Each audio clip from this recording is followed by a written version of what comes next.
Welcome to పురాలోకల్. వేసవి ముగిసి వర్షాకాలం ప్రారంభమైనప్పటికీ El Nino ప్రభావంతో వర్షాలు లేక అల్లాడుతున్న భారత్ కు ఎట్టకేలకు ఒక తీపి కబురు అందింది. దేశవ్యాప్తంగా మళ్లీ వర్షాలు పుంజుకునేలా ఒక అరుదైన భారీ రుతుపవన మేఘం ఏర్పడింది.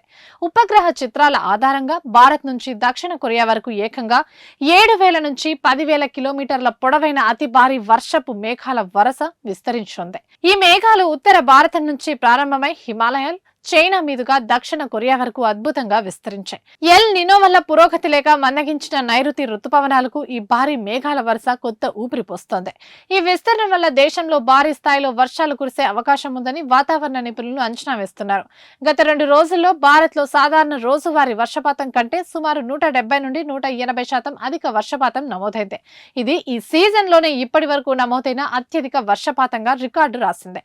రుతుపవన ద్రోణి చురుగ్గా మారడంతో వెచ్చని తేమతో కూడిన గాలి పైకి లేచి చల్లబడి ఇలా పొడవైన మేఘాలు వరుసగా ఘనీభవించాయని శాస్త్రవేత్తలు స్పష్టం చేస్తున్నారు. మొత్తానికి ఈ భారీ వర్షపు మేఘాల రాకతో దేశవ్యాప్తంగా ఎండల తీవ్రత తగ్గి వర్షాలు సమృద్ధిగా కురిసే అవకాశాలు కూడా కనిపిస్తున్నాయి.